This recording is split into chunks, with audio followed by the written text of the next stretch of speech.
British शासन का भारतीय अर्थव्यवस्था पर प्रभाव। इसका टोटल क्वेश्चन कंप्लीट करेंगे। क्वेश्चन नंबर 1, अंग्रेजी शासन का प्रभाव किस क्षेत्र में अधिक पड़ा? आर्थिक क्षेत्र में।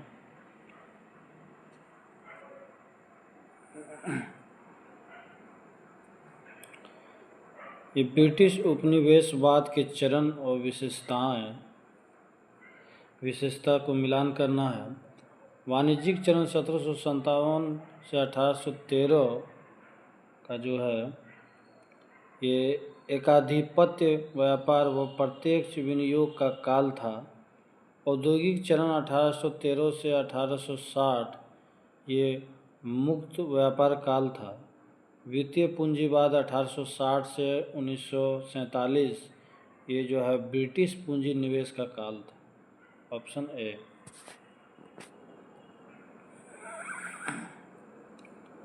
भारत में अंग्रेजों की लूट किस महत्वपूर्ण घटना के बाद शुरू हो गई थी?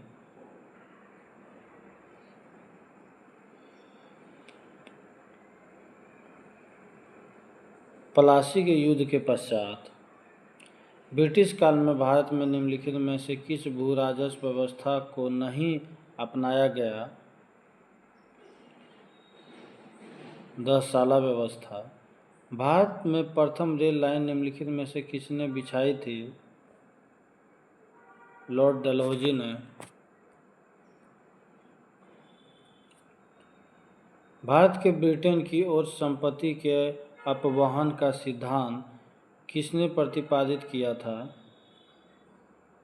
दादाभाई नौरोजी। वर्ष 1853 ईस्वी में लॉर्ड डलहौजी ने जो पहली टेलीग्राफ लाइन शुरू की वह किसके बीच थी?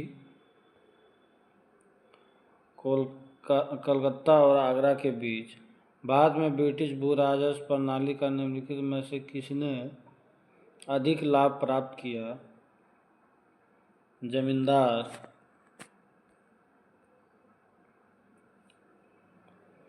भारत में सबसे पहले सूती वस्त्र मिल किस शहर में स्थापित किया गया था? ये बम्बई। अंग्रेजों द्वारा बनाई गई भू राजस्व व्यवस्था की निम्न प्रणालियों में से कौन सी कृषि के हितों को अधिक सुरक्षा प्रदान करती थी? ये मद्रास की रेतवाड़ी व्यवस्था। किसके द्वारा बंगाल और बिहार का स्थायी बंदोबस्त या इस्तमरारी बंदोबस्त शुरू किया गया था? लॉर्ड कॉर्नवालिस के द्वारा। ब्रिटिश सरकार ने भारत में स्थायी बंदोबस्त कब लागू किया? 1793 ईस्वी में। रेतवाड़ी व्यवस्था कब लागू की गई थी? 1820 ईस्वी में। पहली बार औपचारिक रूप से मालवाड़ी प्रथा कब लागू की गई थी? 1822 ईस्वी में। अस्थायी बंदोबस्त जिन क्षेत्रों में लागू किए गए उसमें शामिल हैं बंगाल, बिहार, उड़ीसा, मद्रास के उत्तरी जिले, बनारस सभी है। Option D. अंग्रेजी शासनकाल में भारत का कौन सा क्षेत्र अफीम उत्पादन के लिए प्रसिद्ध था? बिहार। 18वीं सदी में बंगाल में वस्त्र उद्योग के पतन के लिए उत्तरदायी कारण था? ब्रिटेन को निर्यात करने वाले माल व उच्च तटकर। नील कृषकों की दुर्दशा पर लिखी गई पुस्तक नील दर्पण के लेखक कौन थे? दीनबंधु मित्र। अंग्रेजों द्वारा सर्वप्रथम कहवा बागान लगाए गए थे? वायनाड जनपद में।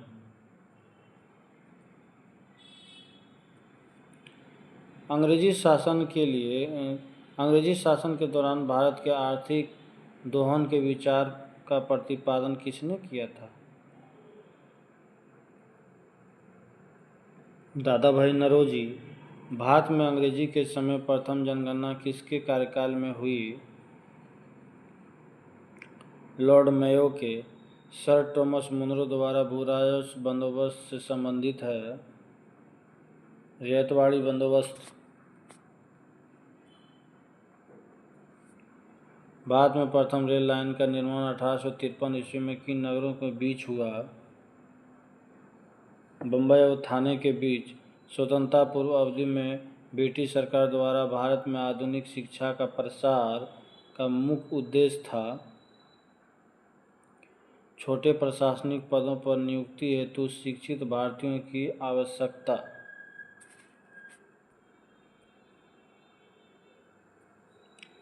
अस्थायी बंदोबस्त के तहत जमींदार को पूरे लगान भू राजस्व का कितना प्रतिशत राज्य को देना तय किया गया था? 89%। रैयतवाड़ी व्यवस्था जिन क्षेत्रों में लागू की गई उनमें शामिल थे मद्रास प्रेसिडेंसी, बम्बई प्रेसिडेंसी, पूर्वी बंगाल, असम और कुर्ग। सभी हो जाएगा डी।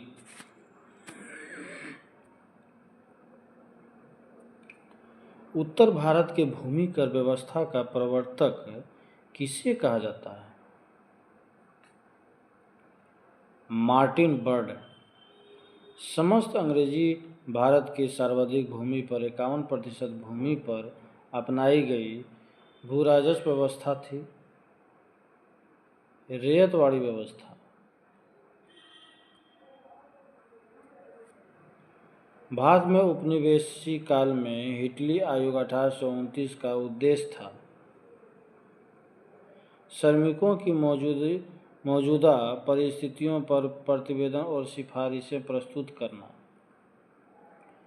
भारत में भारतीयों द्वारा 1881 ईस्वी में स्थापित हुआ तथा उनके प्रबंध में चलने वाला सीमित देयता का प्रथम बैंक था अवध कॉमर्शियल बैंक।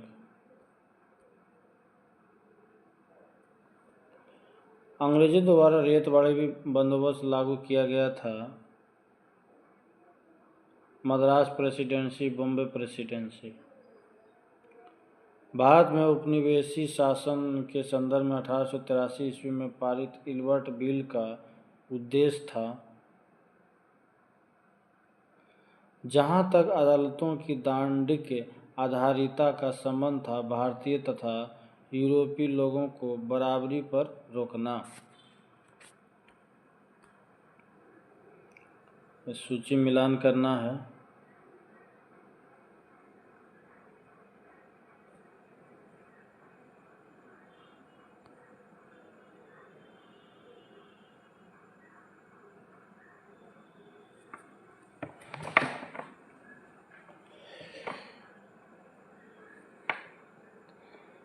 ये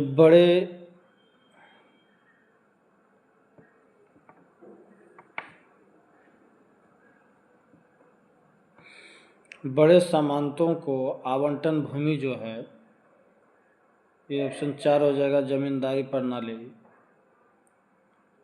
मालगुजारी के इजारेदारों तथा अथवा तहसीलदारों को आवंटन भूमि।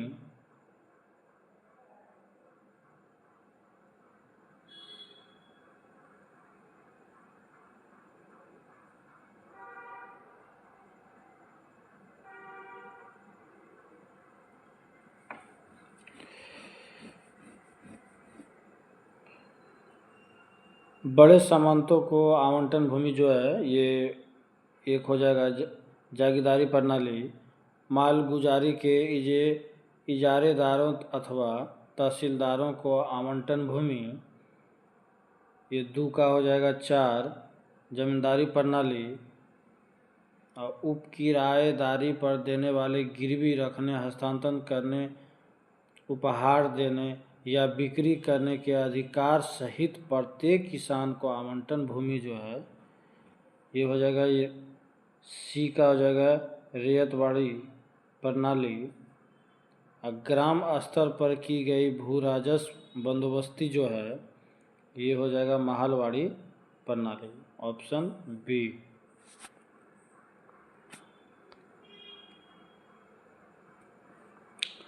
ब्रिटिश शासन के दौरान भारत में उद्योग का कोई स्वतंत्र विकास नहीं हुआ, इसका कारण था भारी उद्योग का अभाव। यद्यपि भारत के व्यापार पर 1813 के चार्टर एक्ट द्वारा कंपनी के अधिकार को समाप्त कर दिया गया, परंतु फिर भी किस वस्तु का व्यापार केवल कंपनी के लिए ही सुरक्षित रखा गया? चाय। ब्रिटिश ईस्ट इंडिया कंपनी का व्यापारिक आधारिक अंतिम रूप से किस एक्ट के तहत समाप्त किया गया? ये हो जाएगा 1833 का चार्टर एक्ट। अस्थायी बंदोबस्त 1793 के अंतर्गत जमींदारों से अपेक्षा की गई थी कि वे खेतीहरों को पट्टा जारी करेंगे। अनेक जमींदारों ने पट्टा जारी नहीं किए, इसका कारण था जमींदारों के ऊपर कोई सरकारी नियंत्रण नहीं था। ब्रिटिश भू राजस्व व्यवस्था के संदर्भ में इन कथनों पर विचार कीजिए, कौन सा कथन सही है? अस्थायी बंदोबस्त के तहत सरकार ने जमींदारों से हमेशा के लिए लगान निश्चित किया, इसी कारण इसे अस्थायी बंदोबस्त कहा गया। सही है। रैयतवाड़ी व्यवस्था के तहत सरकार ने रैयतों के लगान निश्चित किया, इसी कारण इसे रैयतवाड़ी व्यवस्था कहा गया, ये भी सही है। महलवाड़ी व्यवस्था के तहत प्रत्येक खेत के आधार पर भू राजस्व निर्धारित नहीं किया गया, बल्कि प्रत्येक महल जागीर का एक भाग के अनुसार निश्चित किया गया, इसीलिए यह व्यवस्था महलवाड़ी व्यवस्था कहलाई। यह भी सही है, ऑप्शन डी।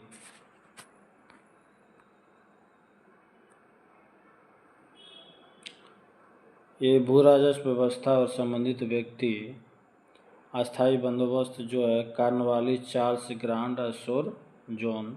रैयतवाड़ी व्यवस्था जो है captain Read, Thomas Munro, Elphinstone.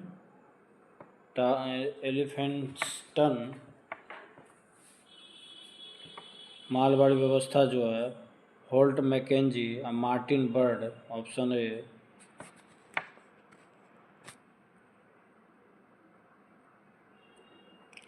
Mahalwari व्यवस्था जिन क्षेत्रों में लागू की गई थी उसमें शामिल है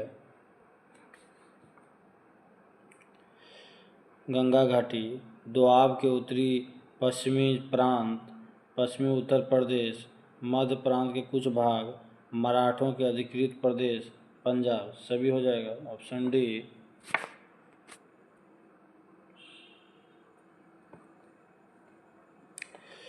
ये काश्तकारी अधिनियम और वर्ष मिलान करना है। बंगाल काश्तकारी अधिनियम जो 1885 ईस्वी में हुआ, अवध लगान अधिनियम एवं मद्रास काश्तकारी विधेयक जो है 1886 ईस्वी में, दक्कन काश्तकारी अधिनियम जो है 1879 ईस्वी में, और मध्य प्रांत काश्तकारी विधेयक जो है 1883 ईस्वी में, ऑप्शन ए।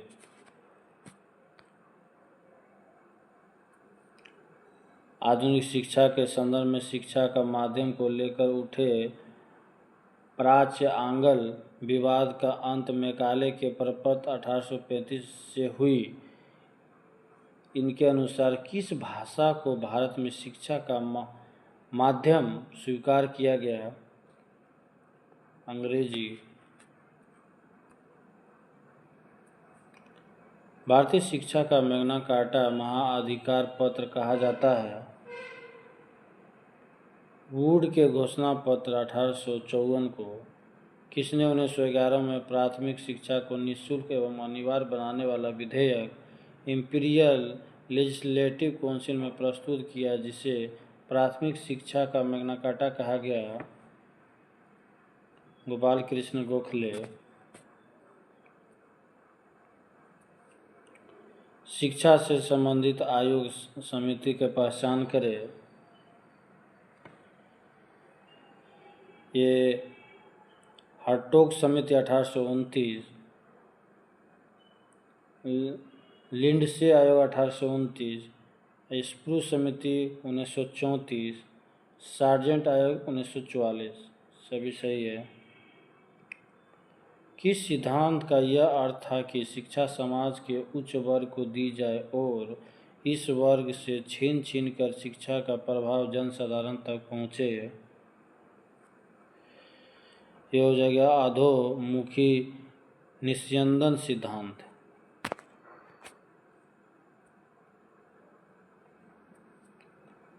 भारत में आधुनिक शिक्षा का जन्मदाता किसे कहा जाता है?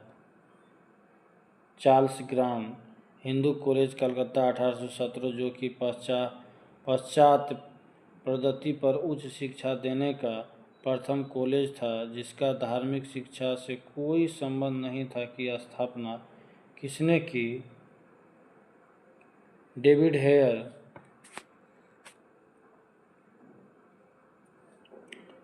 भारतीय दस्तकारी उद्योग के पतन के कारण थे, तो युक्त सभी हो जाएगा। अंग्रेजी द्वारा भारतीय बुनकरों को तैयार माल को कम से कम मूल्य पर लेना, अंग्रेजों द्वारा कच्चे माल पर नियंत्रण, इंग्लैंड में आयात की जाने वाली भारतीय वस्तुओं पर भारी आयात कर। भारत में अनौद्योगिकरण या प्राक औद्योगिकरण की अवधि थी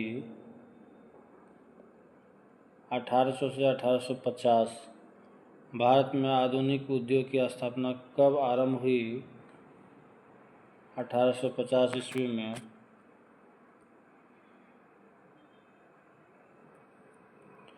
भारत में बुनकरों की दयनीय हालत पर किस गवर्नर जनरल ने टिप्पणी की? इनके दुख दर्द समूचे इतिहास में अतुलनीय है। कपड़ा बुनकरों की हड्डी से भारत की धरती सफ़ेद हो गई। William Bentinck. बैप्टिस्ट मिशनरियों की त्रिमूर्ति जोशुआ मार्शमैन, विलियम कैरी एवं विलियम वार्ड ने श्री रामपुर को अपना कार्यक्षेत्र चुना, जिस कारण उन्हें श्री रामपुरी के नाम से भी जाना गया। यह श्री रामपुर स्थित है बंगाल में। भारत में रेलवे का निर्माण के कारण थे, ये सभी हो जाएगा।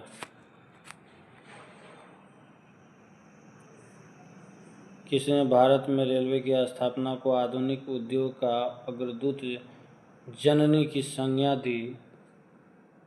Karl Marx. पहली आधुनिक पटसन मिल स्थापित हुई? रिसरा।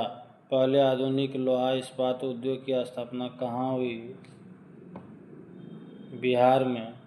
बिखरे हुए स्वायत्त गांवों के कवच को इस्पात में रेले से छेद दिया गया, जिससे उनके जीवन स्तर का ह्रास हो गया। यह किसने कहा? बुकानन। भारतीय राजाओं द्वारा कर लेना सूर्य द्वारा भूमि से पानी लेने के समान था, जो कि पुनः वर्षा के रूप में भूमि पर उर्वरता देने के लिए वापस आता था। पर अंग्रेजों द्वारा लिया गया कर भारत में वर्षा न करके इंग्लैंड में ही वर्षा करता था। यह कथन किसका है? Option A RC. दत्त। हमारी प्रकृति बहुत कुछ स्पंज की तरह काम करती है। यह गंगा के तटों से सभी अच्छी चीज़ों को सोख लेती है और टेम्स के तटों में उन्हें निचोड़ कर गिरा देती है। यह उक्ति किसकी है? John Sullivan. कांग्रेस के किस अधिवेशन में पहली बार कांग्रेस द्वारा मौलिक अधिकारों और राष्ट्रीय आर्थिक कार्यक्रमों में संबंधित प्रस्ताव पारित किए गए? कराची अधिवेशन 1931 में। कांग्रेस के कराची अधिवेशन मार्च 1931 के अध्यक्ष कौन थे? सरदार वल्लभ भाई पटेल। अकाल से संबंधित आयोग गवर्नर जनरल स्टेची आयोग 1880, ये लॉर्ड लिटन। लियाल आयोग 1897, लॉर्ड एल्गिन। मैकडोनल आयोग 1900, लॉर्ड कर्जन। वुड हेड आयोग 1943 से 1944, लॉर्ड वेवेल। Option A. 20वीं सदी के पूर्वार्ध में देश का भीषणतम अकाल 1942-43 में कहाँ पड़ा? बंगाल में। ब्रिटिश काल में निम्नलिखित में से कौन से उद्योग धंधे विकसित हुए? जूट, कोयला, लौह इस्पात, मशीनों के पुर्जे। Option A.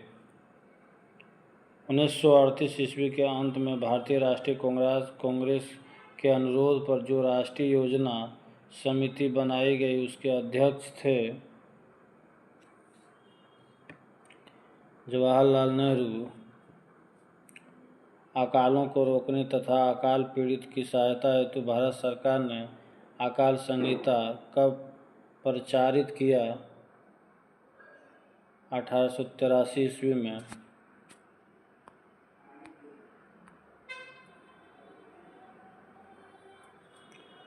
भारत में विकेंद्रीकरण का शुभारंभ किसके समय में हुआ? Lord Mayo. रेल विभाग के लिए पृथक रूप से रेलवे बजट कब आरंभ हुआ? 1925 ईस्वी में। ब्रिटिश नागरिकों को सर्वप्रथम किस वर्ष भारत में भूमि खरीदने एवं बसने की अनुमति मिली? 1833 में। The economic history of India के लेखक कौन हैं?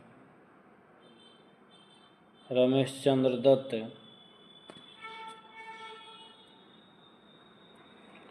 भारत में इस्पात का उत्पादन सर्वप्रथम कब प्रारंभ हुआ? 1913 ईस्वी में। अंग्रेजी घुसपैठियों ने भारत के करघे का तोड़ डाला और चरखे को नष्ट कर दिया, यह कथन किसका है? Karl Marx. Dadabhai Naoroji ने अंग्रेजों द्वारा किए गए किस कार्य को अनिष्ट की संज्ञा दी? धन के निकास।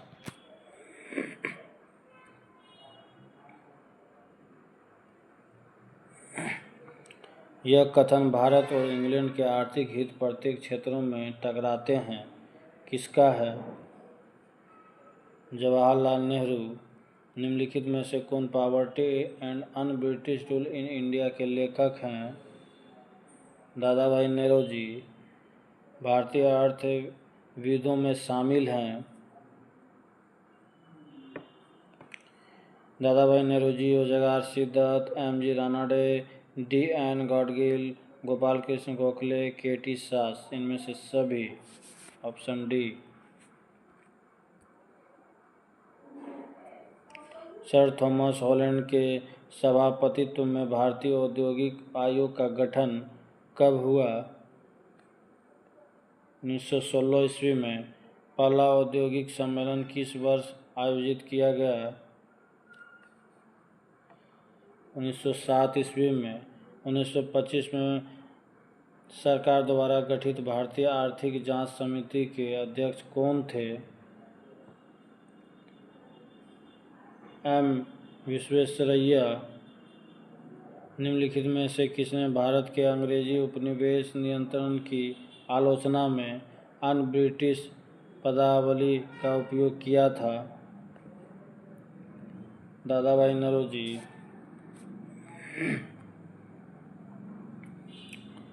भारत में प्रथम रेलवे लाइन किस ब्रिटिश गवर्नर जनरल के समय बिछाई गई थी? लॉर्ड डलहौजी। आर्थिक तौर पर 19वीं शताब्दी में भारत पर अंग्रेजी शासन का एक परिणाम था भारतीय कृषि का वाणिज्यीकरण।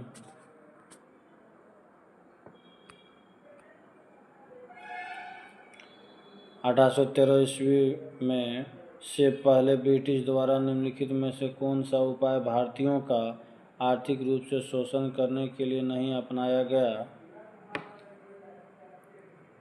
मुक्त व्यापार नीति।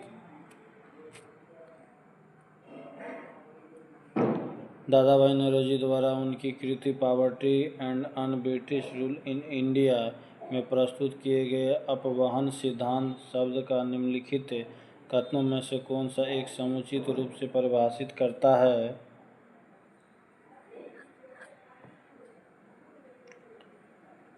परिभाषित करता है कि भारत की राष्ट्रीय संपत्ति या कुल वार्षिक उत्पाद का एक हिस्सा ब्रिटेन को निर्यात किया जा सकता था, जिसके लिए भारत को कोई महत्वपूर्ण प्रतिफल नहीं मिलता था।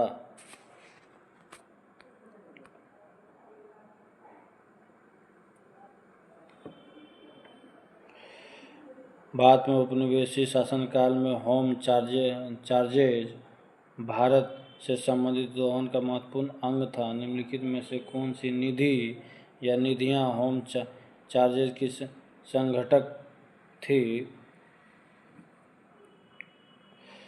लंदन में इंडिया ऑफिस का भरण पोषण के लिए प्रयोग में लाई जाने वाली निधि सही है। एक दूसरा, भारत में कार्यरत अंग्रेजी कर्मचारियों के वेतन तथा पेंशन देने हेतु प्रयोग में लाई जाने वाली निधि, ये भी सही है। भारत के बाहर हुए युद्ध को लड़ने में अंग्रेजों द्वारा प्रयोग में लाई जाने वाली निधि, ये भी सही है, option D.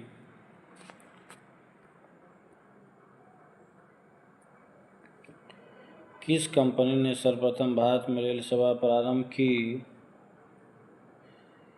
Great Indian peninsular railway. Ryotwari बंदोबस्त के संदर्भ में निम्नलिखित कथनों पर विचार कीजिए। उपयुक्त में से कौन सा कथन सही है? किसानों द्वारा लगान सीधे सरकार को दिया जाता था, सही है। सरकार रैयत को पट्टे देती थी, ये भी सही है। कर लगाने से पूर्व भूमि का सर्वेक्षण और मूल्य निर्धारण किया जाता था, ये भी सही है, ऑप्शन सी।